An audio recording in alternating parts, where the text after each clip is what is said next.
Hi, my name is Aisha Hasimi. I'm a sophomore at UConn and my major is Allied Health Sciences.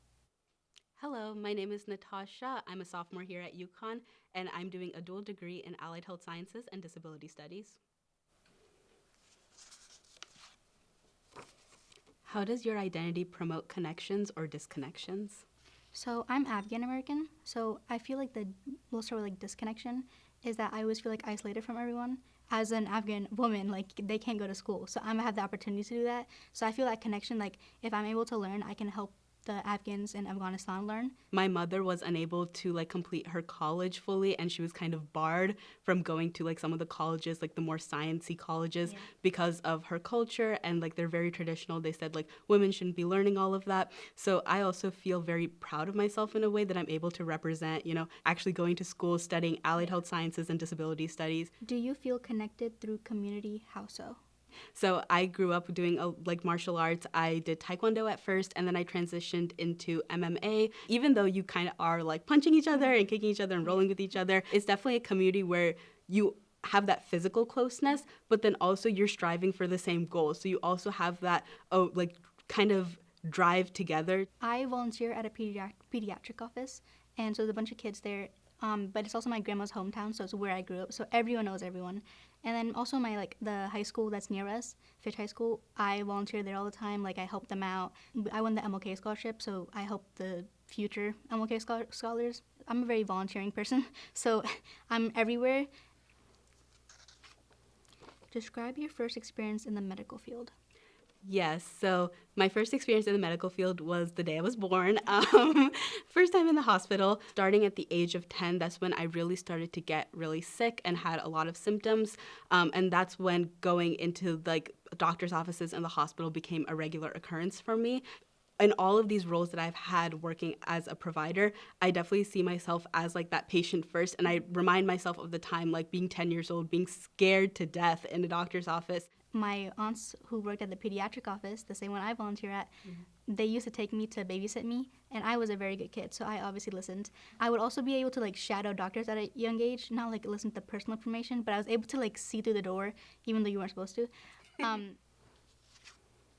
how does healthcare fail in inclusion? I think the biggest barrier in our healthcare system today is the fact that patients only really have 15 minutes to speak with their provider.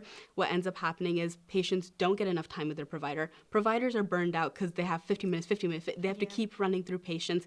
And that causes providers to sometimes get a little bit of empathy fatigue, and they don't really feel like they can connect with their patients, or they get frustrated that they can't connect with their patients due to lack of time. And then patients are also getting frustrated that my provider doesn't really understand me. They don't know what's going on. And that ends up driving a lot of disconnection between provider and patient. Most, if not all, I would say, actually really want to help their patients. It's just that this system puts so much pressure on them. There's certain people that can go into a doctor's appointment in 15 minutes, people who are relatively healthy, and they'll still be okay. I mean, it's not ideal, they'll still be okay. And then there's people that really do need that extra time to speak with the provider. They have multiple health conditions, they might have a disability. So I think that there's a lot that our healthcare system can do to improve on that, and there's a lot of places that we can improve to make healthcare better for our patients. No, yeah, I definitely agree. That 15-minute that I've seen with patients and doctors, that's definitely something that I want to improve on if I become a doctor, hopefully. But that's something that I feel is very important because when you have your own personal experiences and you talk to your doctor, it's always do they even care? And if they don't, and if you get that feeling they don't care, that disconnection, then you just don't want to actually share out your feelings. You don't want to share out the true things that's actually happening to you. How does healthcare succeed in inclusion? I think definitely when the place I volunteer at, the pediatrics office, I think the fact that they've known me since I was little, so they also brought in my family members to the office. So we've definitely built on inclusion, diversity, and all that. And that's also opened up for the African refugees that I volunteer for. They've also been coming, so it's this small community has gotten so big. So that's always very nice. And I definitely think that's where we succeed in inclusion. We are getting better with recognizing some of the social issues. So bad insurance companies that take advantage of patients, or even like some of the issues that we were talking about with like 15-minute appointments, not having enough time. I think these are like issues that are definitely being talked about, and there are people out there that are very passionate, very driven, and trying to strive to make a change.